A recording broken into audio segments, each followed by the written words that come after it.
Good morning, everyone.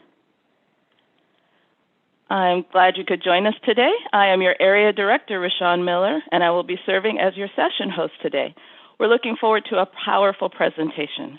I am going to facilitate your questions, and please send them to webinar@d4tm.org. We will take them throughout the seminar, and there will also be 15 minutes at the end of the session for us to discuss all the submitted questions as well.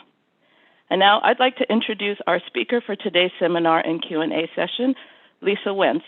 Lisa came to us via the release of her 2019 book, Grace Under Pressure, a Masterclass in Public Speaking. She was featured in an interview for Toastmasters International magazine, and we thought she'd make a great addition to our district conference events this year. Fellow Toastmasters and honored guests, please welcome Lisa Wentz, Grace Under Pressure, a Masterclass in Public Speaking. Lisa? Thank you for having me here. First and foremost, thank you, Rashawn, for the lovely introduction. And this is a very interesting experience to be doing a seminar, class / talk over a virtual platform, not knowing who's out there. I am looking forward to your questions, but I just wanted to stop for a moment to say thank you for showing up today. I know that a lot of you could have been doing something else in this moment and you chose to be here and show up, and I want you to know how much I appreciate that. As we go through this seminar / talk, I'm going to be saying slide because I'm not controlling the slides. Someone else from Toastmasters is. So we can do that right now. Slide.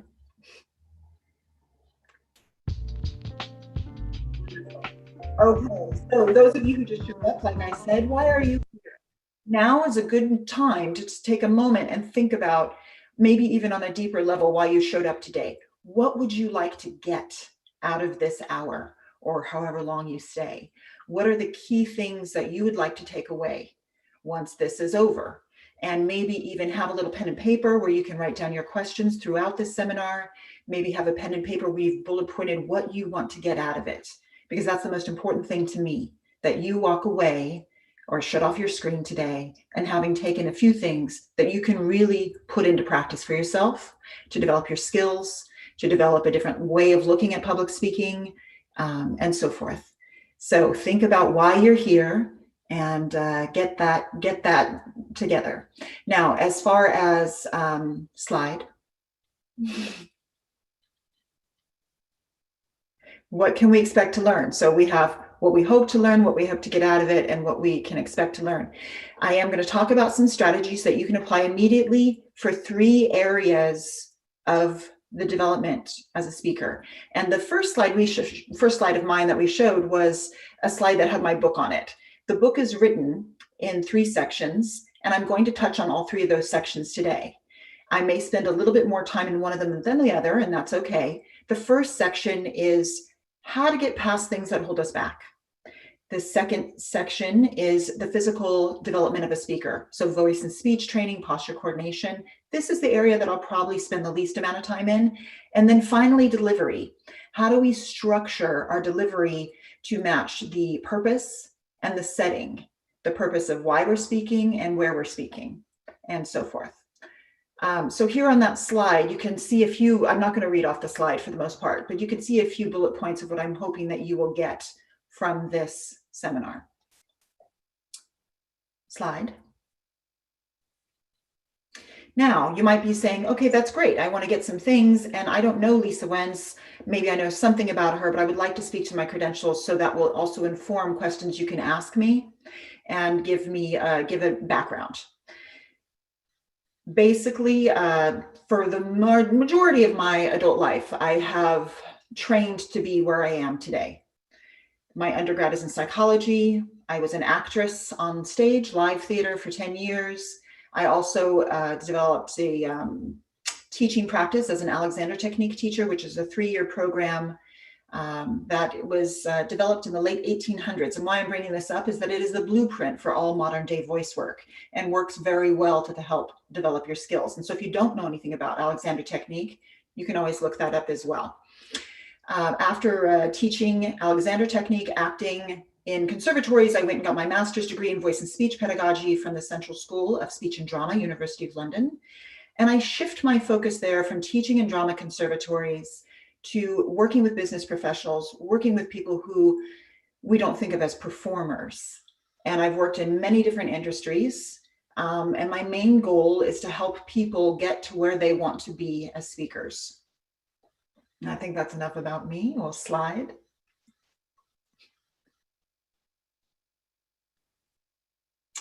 Let's see. There we go.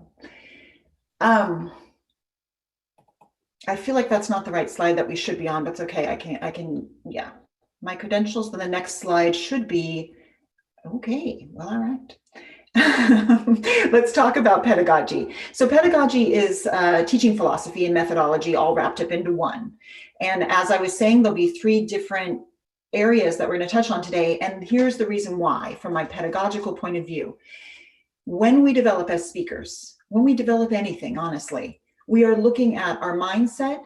How do we relate to the material that we have? How do we relate to ourselves as speakers? How do we see ourselves? What do we want to get from the experience? And then we also have the physical training, as I said, and then delivery technique. These 3 things work in unison as you develop your skills. And there may be some people in the audience today that are really new to public speaking or just got promoted in a way at work that they have to take on more front-facing client interactions, or they have to run teams and so forth. Maybe I've got some founders out there and they've got to speak to their investors or get money from investors and whatnot and board of directors. Regardless of what industry you're in and what you're doing, we function as a whole as human beings. And so we have to address each thing as a whole. So it's our mindset, our physical presence, and then our delivery technique, and that all comes together, hopefully in the end as one. And that's my philosophy. And the reason I'm driving this home is, let's just pick it apart. Let's say you go to a coach and you feel like you have your mindset pretty good. You're a founder, you want to get some investors on your side, you know how to persuade, you know how to tell a great story, and you go to a coach and they help you craft and deliver that story. But then when you show up and you are standing there in front of somebody you want to give you $5 million, all of a sudden you get a physiological response of stress and nervousness, and your adrenaline rush goes up. You stop breathing, or you don't breathe as much as you would like to. And all that preparation feels like it just went way out the door, out the window, and you're nervous and your voice is cracking and so forth. So that's, again, why I'm driving this home. All 3 of these areas need to be worked on at once or throughout your training as a speaker. Slide. Okay. So now that I've made my big pitch about pedagogy and how we look at developing as a speaker, we know that some of us feel held back in this area. I have had many, many clients come to me saying that they have a debilitating feeling of an inner critic that criticizes them every time they stand up and speak in front of an audience. Or when they're in front of a live audience, all the eyes on them makes them feel panicked or uncomfortable. Some people feel safer in that area, and they feel more threatened and unsafe in a smaller environment. But both reasons are because ultimately there's a little bit of hiding going on. There's a little bit of feeling that we don't really want to be seen. And so we do things to cover being seen. And that might come from nervousness. So for instance, when I say being covering ourselves, covering our charisma, covering our personality, we sometimes maybe get dull when we're really nervous, or we speed through as fast as we can to get to the end of the presentation, because somewhere in the back of our minds, we're thinking, I just want to get through this. And then it shows up physically and we speed through it. We don't take our time. Other things that might hold us back. We might have what I would consider basic stage fright, and I want to define that for you right now. What I consider stage fright to be are these 2 things coming together: an expectation of perfection coupled with a fear of judgment. And if you have that, and you have it in a very strong way, you're going to have a physiological response to the nervousness. You're going to have a want to leave the room sort of panic. And that varies in degrees. And we've even seen it with famous people. I'm not going to name them, but some famous people who have panicked on stage or in an interview or, gotten nervous. So this is not something that only applies to one or two people. It could apply to anybody. And I've seen speakers who speak in front of 10,000 people a week. If there's someone in the audience that triggers them and they don't know how to manage that physiological response, then they're going to go to a place of panic. So in any case, the reason I'm drawing on about this so long is that I want to think about what is it that might hold you back from really showing up in an authentic way, in a way that you want to show up, in a way that makes you feel connected to your audience, makes you feel like you're doing your job well, makes you feel that you're sending out a message that matters to you and you're doing it in the best way you can. What are some of the things that hold you back? And again, if you have a pen and paper, you can just jot them down. Think about that, jot them down. Ask me a question about it later in the Q&A portion. I am going to be asking for questions throughout, sporadically, when I feel like it's the right time. But in any case, staying in this area, I just want to go a little bit deeper. Some of the people that have come to see me, some of my clients, which are written about in the book, the first third of my book is all about what holds us back. The areas that interest me the most are the false beliefs that we can sometimes cling on to. And false beliefs meaning that we are just not cut out to be great speakers because we're not talented enough, or we're not smart enough, or we were unfortunately given really negative messaging as children or in our developmental years from caretakers, from schools, bullying. Many things can seep into our subconscious and stay there and give us false beliefs. I'm not smart enough to do this, or I can compare myself to my boss who's been speaking professionally for 20 years, and how come I'm not that good? Why I call that a false belief is it's not based in logic. So again, I encourage you to write down what kind of things cause anxiety for you, what kind of situations cause anxiety for you when you're going to go present something, or you're even speaking up at a meeting, and ask me about it either throughout this seminar when I ask for questions, or at the end of the Q&A. Okay, now slide. We go back to my philosophy. So my pedagogical philosophy here. Here you see Cesar Chavez. If you don't know him as a speaker, I would say at some point, look him up on YouTube or wherever you can. You can get quite a lot out of watching him. He is somebody who is not only a great speaker in terms of motivating huge numbers of people, but I think that he was just technically a great speaker. This was a person who could hold the attention of the audience for long periods of time and with huge pauses, with everyone hanging on his word. And I believe one of the reasons why, is because he connected to what's written on that slide, that everyone has the right to speak and the right to be heard. And his need to speak was very deep. It was very strong. And some of the public speakers we see, they have that. They have their message deeply rooted. And for him, it was equality for the farm workers. But I, again, don't want to go too much into Cesar Chavez, but just the philosophy of everyone has the right to speak. Everyone has the right to be heard. And that includes you, whoever you are right now as you're listening.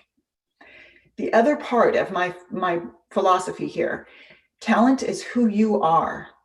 Charisma is made up of lots of different aspects of your personality when you're willing to reveal it and let it come out.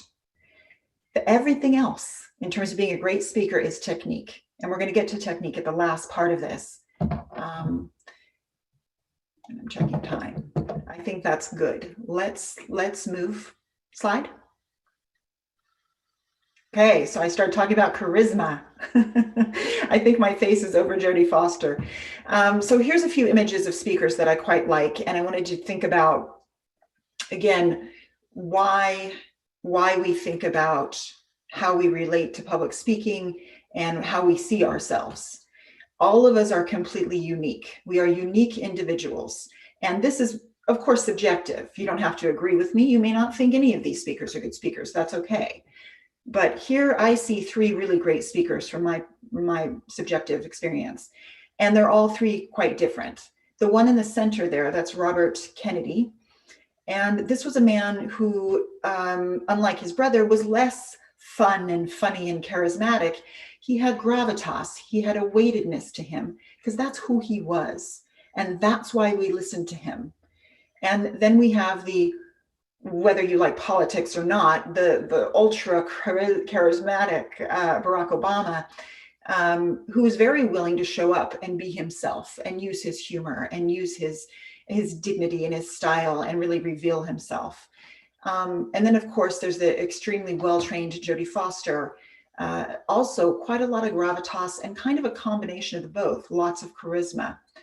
Now, I put these 4 words up here today: authenticity, presence, eloquence, charisma, because these are the words we usually associate with great speaking.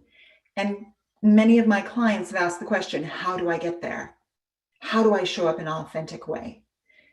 I addressed that just a minute ago. One is by giving yourself permission to do it, to reveal parts of who you are, and to show up and be present with your audience. And that brings us to presence. Presence really is about being present. It's not about thinking about, what am I going to say next? What's the next slide that's coming up? Are they listening to me? It's not about being in your head. It's about being right here with that other person, other people in the room, or other people in the audience, that you are 100% there on message, talking to them. That's really ultimately what presence is. Eloquence, to me, is about physical training and word choice. This is probably the area that I need the most training in. And then, as I said, charisma is when everything else comes together. Slide. Now, I can't think of a more authentic, charismatic, amazing speaker as an American. I'm only staying in America, obviously, with these choices, than Barbara Jordan. Barbara Jordan was a congresswoman from Texas, and I think one of her speeches, her DNC speech, keynote, is ranked at number 5 on American Rhetoric as the greatest speech and greatest speeches in American history. So thinking again, I want you to think again about yourself now. What makes you truly unique as a speaker? What is it that's really authentic about you? Maybe it's your humor. Maybe it's your kindness. Maybe it's your authenticity can also show up in ways that we don't typically think of as positive, but they are positive. Maybe it's your authority. Maybe it's your groundedness. Those things are typically positive, but I don't know my audience right now, so I don't know what you're thinking. But these are the things that I think matter. And the more comfortable you become on stage or in front of others, then the more your presence will grow, it'll strengthen. And I already said physical training will bring you to eloquence, and that charisma is above all of this. So whoever you are out there right now, I want you to jot down a few things. What makes you really unique? What it is about you that you think is special, that people want to see? Because when you stand up on a stage and you speak, the audience wants to see you. They do not want to see some personality that you might have developed because you think that's the right way to present. Authenticity is what drives us. It's what engages us. We don't want to see a version of you. We want to see you. I hope that makes sense. Slide. Okay, so now that we're thinking about we've gone through mindset, putting ourselves in a great mindset. We're not meant to be sounding like somebody else. We are meant to sound like ourselves. We want to have a good purpose for speaking and so forth. We can start to prepare, right? So how do we start to prepare once we get past what holds us back, or at least we know we need to get past it? This is a work in progress. I think the very first thing to do is to start to ask the questions. We've been invited to speak somewhere, or we've asked to speak somewhere. Why are we speaking? What is the purpose for speaking? And what is the setting that we're in? That should be the start of you developing your content, because you want to develop your content for the audience. The content prep, I want to give you an example of what I mean by really understanding your purpose and setting. I once had a client that came to me who was doing her first TED Talk, and her content was quite good. And she had great value to offer, and she had a great idea to spread. And I suppose if she didn't, she probably wouldn't be doing this large TED Talk. However, when I asked her, why are you speaking? Because she wasn't particularly grounded in the work, even though the content was there. She said, well, I'm speaking because I'm hoping this will launch my career into a professional speaker. And my feeling, and by the way, throughout this, take what you like, leave the rest. If it doesn't resonate with you, that's okay. But my feeling is that cannot be the purpose for your speaking. Why you are speaking has to be because you have information, a thought, message that needs to be shared with your audience. And hopefully, whatever it is bigger than all of us. And it could be a simple product launch, but still that product will live on forever. It's bigger than all of us in a sense. And it's meant to be for the audience. So thinking in terms of why am I speaking, really try to ground yourself in those ideas, that you're speaking because you have something that you need them to hear, and then hopefully do something with the information. But if you go into a job interview thinking I'm going in because I want that job, you're setting yourself up for pressure, to feel pressured, and then possibly not succeed.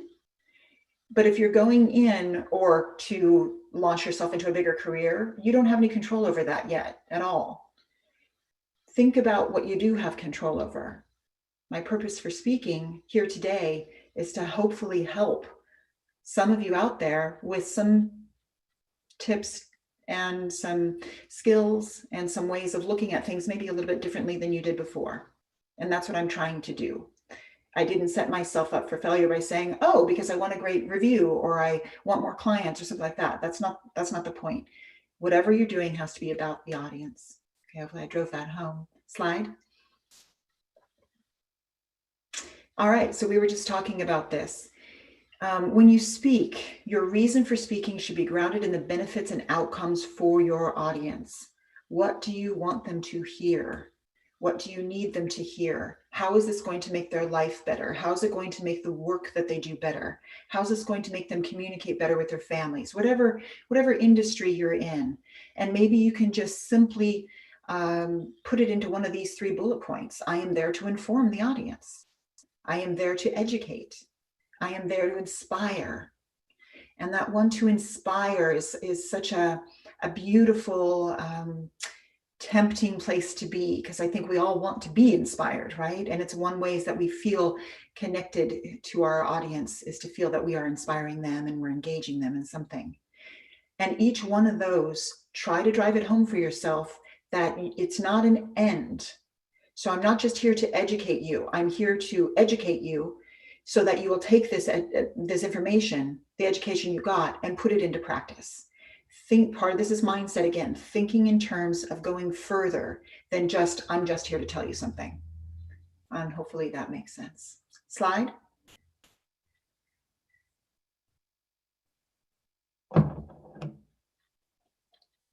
Okay, so now we get to look at another fantastic speaker.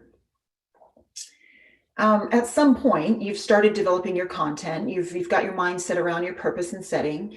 And at some point during your development, before you're going to go give your presentation or do your talk or do your pitch, you've got to get physically prepared. Now, most of us out there in the business world and whatnot, we don't have training in this area. We don't go to high school or college and all of a sudden they say, oh yeah, you have to give a presentation. Let me show you how to breathe. Let me show you some articulation exercises and whatnot. We don't have that kind of preparation usually and education. So here's what I want to say about it. I'm not going to go through breathing exercises today. I'm just going to explain why they're necessary. When we speak, the air that's coming through our lungs go through our vocal folds. Our vocal folds create resonance, and then that goes out into the world, right? So when we are speaking, we want to have full access to that. As I touched on earlier, we don't really want to feel like we're really prepared, and then we go and get nerves, and then all of that gets cut out, right? We don't feel like we can breathe as well. We can't support our voice as well. Our voice is shaky, or it's just not full resonance, or whatever. Excuse me. So we want to do some physical preparation for delivery, and that means developing your breath capacity. That means developing the resonant sound of your voice. It may mean articulation exercises, and it absolutely, definitely means posture and releasing of tension. Excess tension, we don't need it. And there are many, many, many teachers out there, and right now, particularly during COVID, that are giving classes over the internet for really reduced rates, and some are even doing daily warm-ups for free that you can do to help develop your voice, your posture, your coordination, your articulation, all of that. But it's a key part. Don't ever underestimate the power of the physical training. The reason I chose, speaking of physical, I'm going to take a drink of water. The reason I chose King here, because I don't know of, or let's just say he's a great example of a speaker who was mentally and physically prepared to take on the challenge, and emotionally prepared to take on the challenges ahead of him as a speaker. And when I say that, I mean it sincerely. As a child, he was trained by his mother, who was a singer. So he understood breath capacity, understood the power of voice. He grew up in the church, as we know, speaking as a young man, and really developed all of those skills. Now, that's very high level. Most of us will not be on the road doing rallies and pumping up audiences and needing that much stamina. However, if we don't have some of the training, like I said, we will often be tripped up. The other part of it, why I put him on here, is because I hear, again, from clients saying things like, how come that person has such a lovely resonant voice and I don't? How come that person can speak without gasping for breath and I can't? And they do this comparison, and the answer is because they're trained. At least 9 times out of 10, it's because they have some voice and speech training. And again, I know many people I would love to recommend at the end of this seminar. So if you're writing it down, jot it down now, or you can always email me, find me through my website, and I can give you those recommendations for those online trainings, or I can give you local in-person trainings once we're able to do that. I have an arsenal of colleagues that I'd like to recommend for anything that you need. And this is an area that I definitely would recommend seeking somebody out. And slide. So I'm going to just, we're too far ahead. We need to go back a slide. There we go. We're going to pause here for a second. I'd like to ask Rashawn, has anyone sent in thus far a question that you think would be good to just take a pause and stop about anything I've said so far?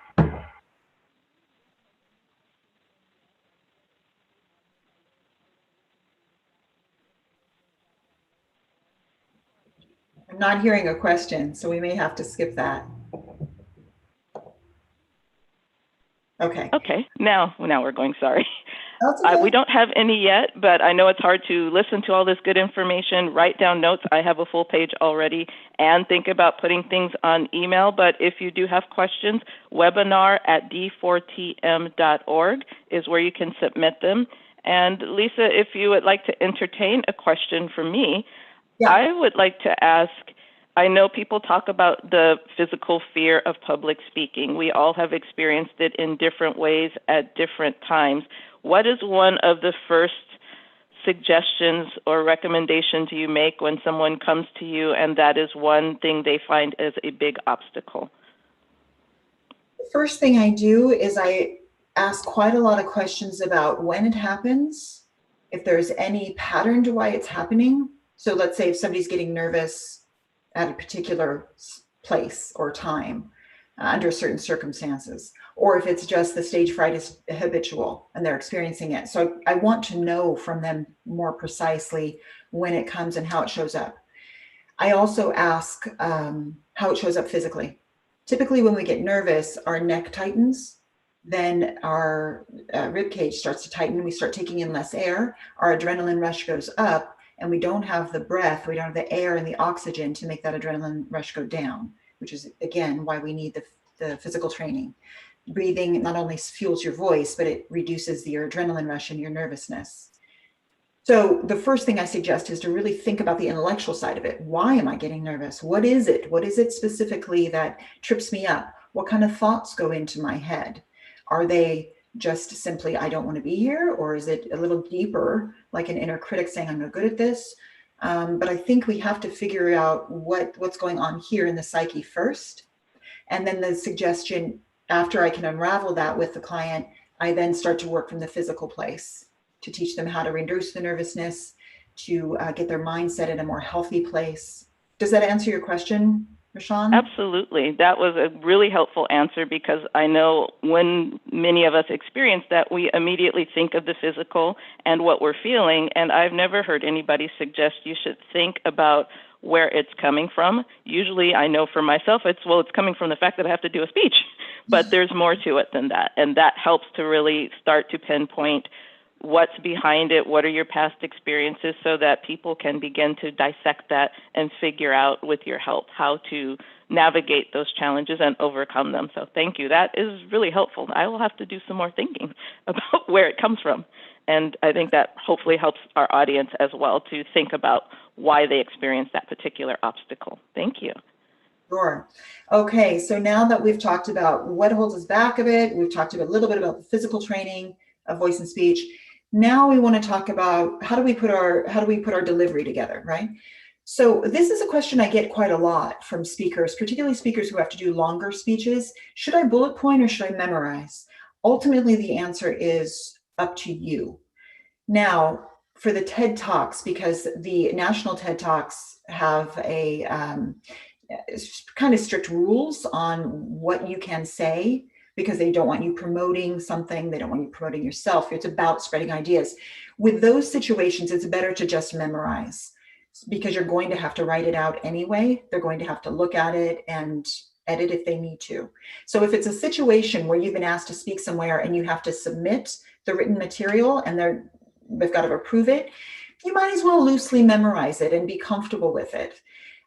Most people, I think, fall into the other category where they can just simply bullet point what they want to talk about. And if they have slides, the slides will cue them.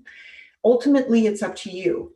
However, again, to try to avoid any kind of rabbit hole, if you do decide to memorize something, do not pressure yourself to do it word perfect. That may not be an achievable goal, and you may not need to. And if you do something that's bullet pointed and you miss something as you're speaking and you realize you've missed it, go back to it. So again, depends on what works for you. But as you start to develop and start to practice, you can try both out. Never box yourself, however, in a delivery that you think this is the right way to deliver. I've memorized this, I've practiced it. And like a film actor, I'm going to now just deliver it exactly like that. Because the circumstances you're in and being very present with your audience means that it's going to be organic and different each time. So again, never try to box yourself into a delivery. Okay, slide. Now we get to practice. So let's say that you're going to do a 10-minute TED Talk, or you're going to do a all hands meeting, and you've got a full 15 minutes to talk to your teams. Any situation you have. What I suggest is to practice with a coach or practice with a colleague or a friend.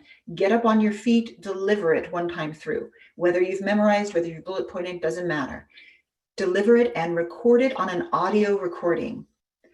Audio recording is really valuable because you can focus on how am I sounding? Do I sound like I have good volume? Do I sound like I'm articulating well? How's my pacing? Am I taking my time with it? Am I making my points clear? Do I have the word stress that I need to have to really send my message home and get into the audience? So you practice and you record it, and then you listen to it later. And I think all the things that I spoke about before, about why am I here? What is it that the audience needs to hear from me?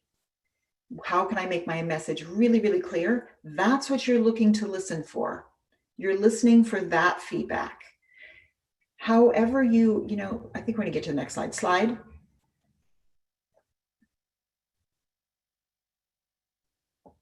Great. However you are listening to yourself, when you listen to yourself, you listen to critique. You do not listen to criticize. Critiquing Your work gives you something to work with. I want to be very clear about what these two things are. Criticizing yourself does not. A criticism could be, I sound terrible. There's too many ums in there. I said the same thing twice. Anything that basically is a criticism that doesn't give you anything to work with. Those are the thoughts we want to get rid of. They're not helpful. Critiquing could be, I said 3 times in this one section. Why am I saying it?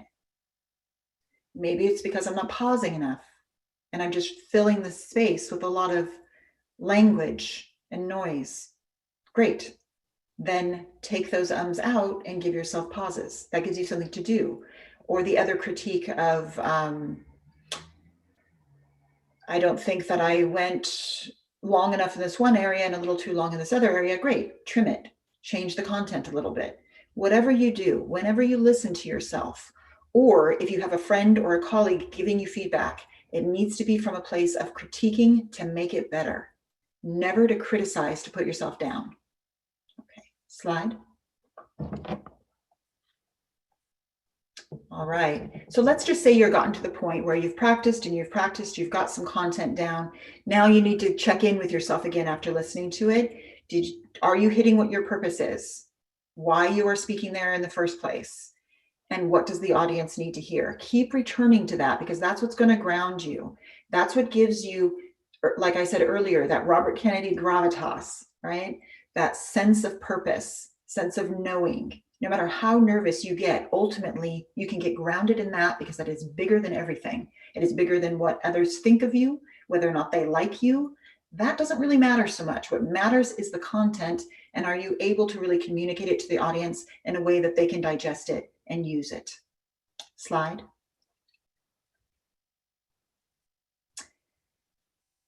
I'm missing a slide. It looks like we're missing a slide, and I'm going to talk to that slide even though it's not here. I'm wondering, Casey, did we skip a slide? The one right before this, maybe? No? Okay, technical difficulties happen occasionally, and it looks like we're missing a slide or two. That's all right, I can talk to it anyway. So in terms of preparation, you're thinking about all of this and your purpose and whatnot. Now, let's say you've got it written out, or you've got your bullet points written out, and you've got a script.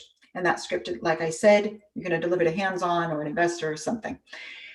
One of the ways that you can really engage an audience, and that's a question that I get all the time, how do I engage my audience, is to section that script up into different parts and make sure that those sections are clear for yourself. So let's say you've got a 4-part presentation. The first section is an introduction. The second section is a problem. You're describing a problem that needs to be solved. The third section is the solution to that problem. And the fourth section is to conclusion, what we can do about it, how we're going to work together, whatever it might be, wrapping it all up, the summary.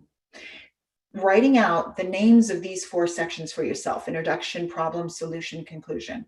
That, of course, is very simple framework to use.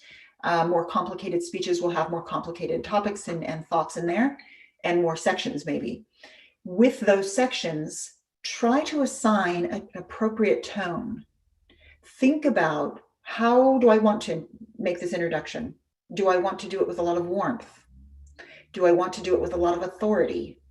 It may depend on who you're speaking to. If it's your staff, it might be very deliberate authority. If it's an audience you're trying to raise money from, it might be a lot of warmth. It just depends. And then you change that tone in the next section. The next section is the problem. What is the problem we're dealing with? And what kind of a tone might fit with that problem? Maybe something that is a little bit of concern. Maybe it's also authority. Maybe you started warm, now you're going to go to a more authoritative place. The third section, maybe the third section being the solution, is more upbeat. The tone is, we can solve this problem. I want you to get on board with me and we're going to do it.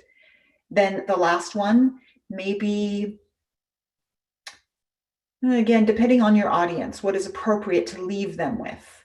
Maybe it's something sort of inspiring. Maybe it's a warm thank you. Could be whatever you want it to be. But the main point of what I'm speaking to is that your speech, whatever your speech is, has sections to it. And the more that you define those sections and define the tones of those sections, then the more engaged the audience is with us. They stay with us longer because they're not seeing the same tone and melody and emotional life all the way through that 10, 20, 30 minutes. Hopefully that makes sense.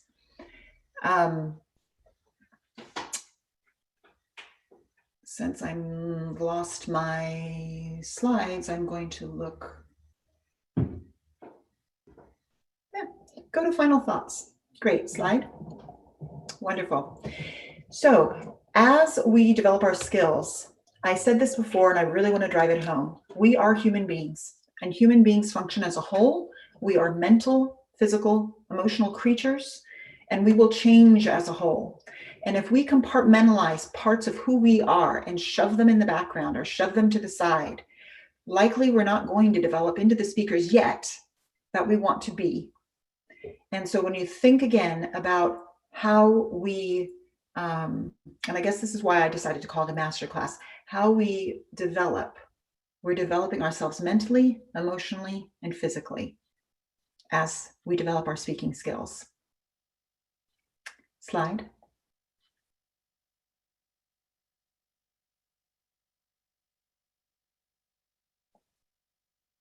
Slide.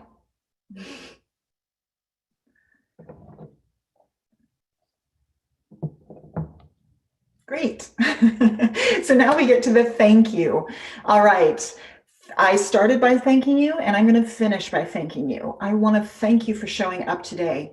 And thank you for taking time out of your day to be here. We're about to go into our Q&A.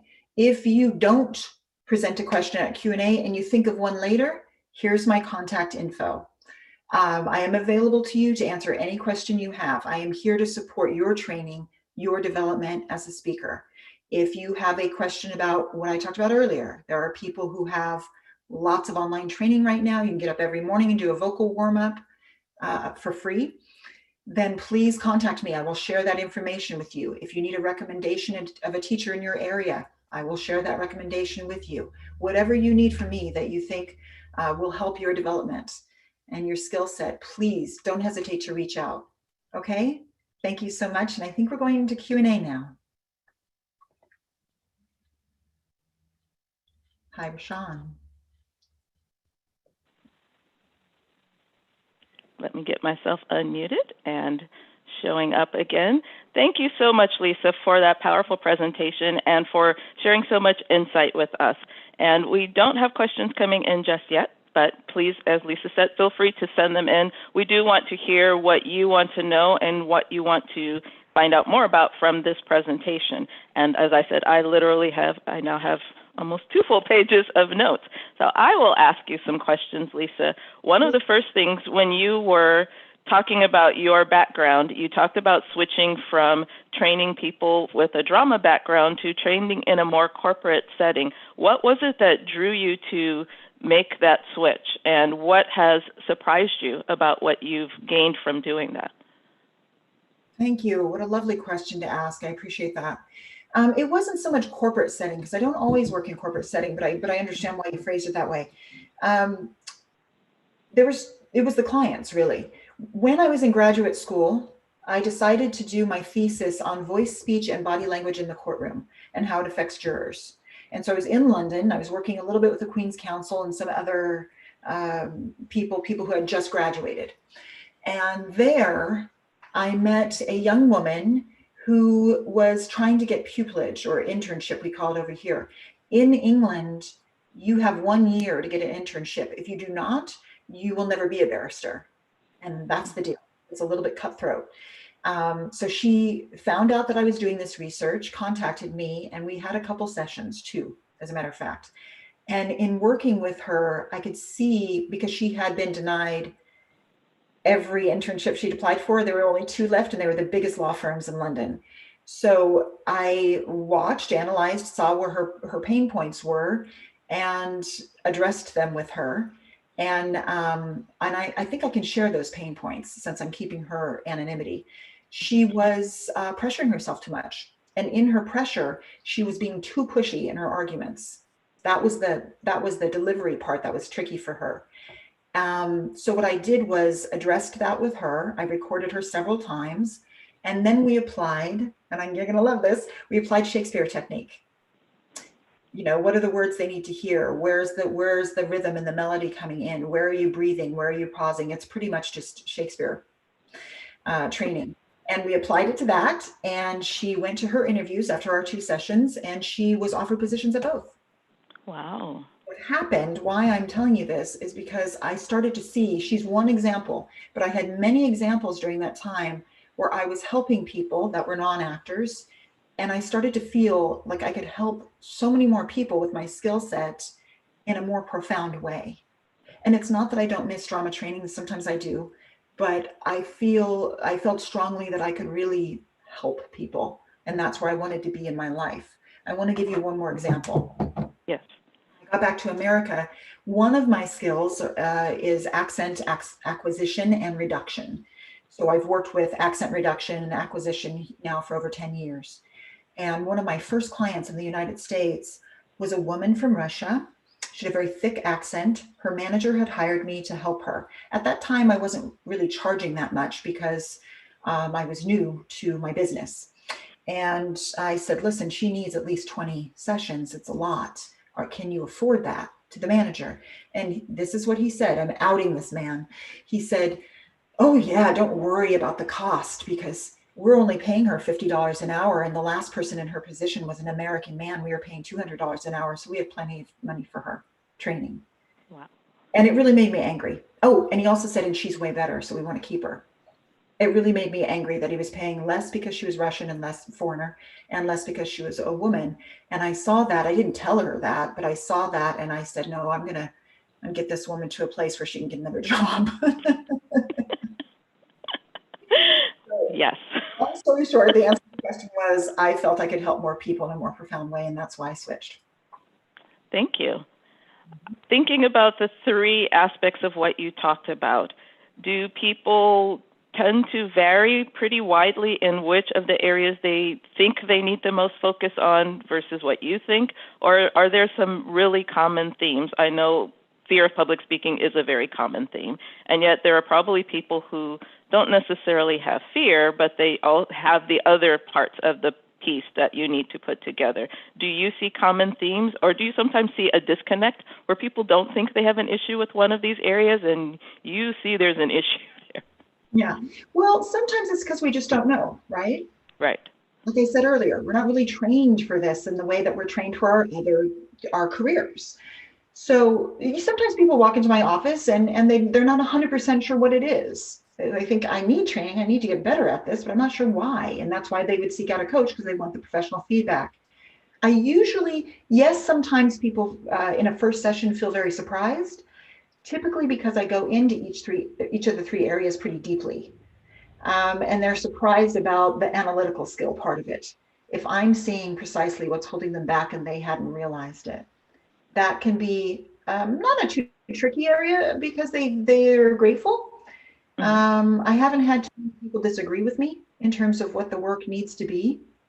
But I have had many people, like I hinted to earlier, come in and say, I want to speak like that person. I want to speak my boss, or how come, this famous speaker is so good and I'm not, and I want that.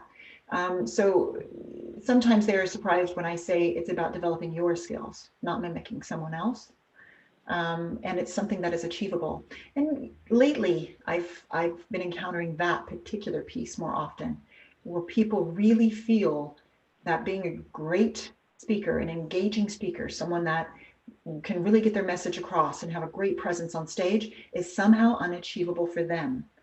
And I don't believe it's unachievable for anyone at all.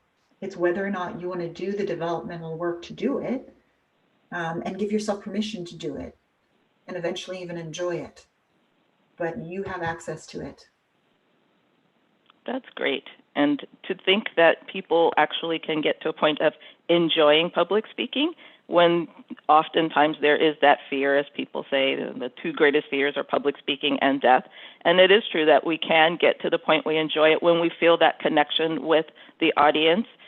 What are some tips you have for how people can do the discovery they need to about finding what's authentic for them? Some people might be very aware, or they get feedback that helps them be aware of that, But if people are struggling with that, what things would you suggest for them to find their place of authenticity? Immediately start taking the pressure off. So taking the pressure off of what we call, the pressure for perfection, we called it earlier, right? If we can start to take that away and say, you know what, I can just show up today as my authentic self, and that's okay. And I'm still going to love myself no matter how it comes across. I am who I am, and I'm going to be accepting of that. So part of it is that self-care part. The other things I would suggest are the practical things. Starting to speak at, again, once we're out of this, starting to speak at lower stakes open mics, starting to speak at, when I say lower stakes, the stakes are different for different people, right? So I've told a couple CEOs, okay, maybe before going to do this media interview, you're going to go speak in an at-risk youth panel and talk to children about how you got to be where you are, because to them that seems like less of a high stakes situation, right? But basically getting the practice wherever you can, because a lot of this is practice, right? And the more you apply technique, the more you apply your skills and you're developing, and then you're practicing in low stakes situations where you don't feel as pressured, your confidence builds. And ultimately we want that. And I think another mindset point I didn't talk about earlier is to really see this as a journey. This is not I'm going to take 6 classes and that's it. I'm going to be the greatest speaker in the world. You don't want that. You want to constantly and continually be changing and growing. Tap into the creative side of you. Consider public speaking creative work, because that makes us feel alive. We get to learn and grow and continually grow and refine. I would bet anything that if you asked Helen Mirren, so do you stop learning anything about acting in the last 10 years? I hope she would say, no, I'm still learning. I'm still discovering, right? Wow, what a perfect answer to tie it all back together. As you talked at the end about the inspiration and the journey and the continual growth, to me it circled right back to your beginning, talking about being in drama and the constant growth and learning that you were doing there. Thank you so much, Lisa, for sharing with us today. What an awesome presentation. You've given all of us some very powerful tools to consider, to spend some time pondering, and then decide what action we need to take with you, with people you can recommend, with ourselves and our colleagues, so that we can continue to deliver the public speaking, the personal speaking that we want to do, and continually improve on this journey. Thank you so much. I really appreciate your time today, and I hope our audience has enjoyed it as well. We appreciate you being here today. Thank you. Thank you, Rashawn. Thank you. And thank you to Toastmasters for having me today. Not to mention Toastmasters is a great place to also practice your skill set. Absolutely. Thank you. And thank you to our audience. As Lisa said, if you have follow-up questions, you can absolutely email her. Casey, if you would like to put up her final slide with her contact information for a moment so that we can all see that and people can make note of it again so that they can follow up. Thank you. Thank you, Casey and Joe and Kalidas, for making the tech happen. Again, here's Lisa's contact information. Please do make note of it, and she welcomes you to follow up with her as well. We thank you all for taking time today to participate in this webinar. We hope that you took away some valuable information to help you on your speaking journey. Next up, for the district conferences, we have an event coming up on July 27th. Casey, can you please put up the final slide for us? Our next presentation is going to be How to Rock Your Personal Brand Because Your Reputation Depends on It with Roberta Guys. That will be on June 27th at 10 a.m. You are welcome to sign up for that webinar as well, and the details are at d4tm.org/conference. Again, thank you all for participating today, and we hope you have a wonderful day. Thank you, Lisa.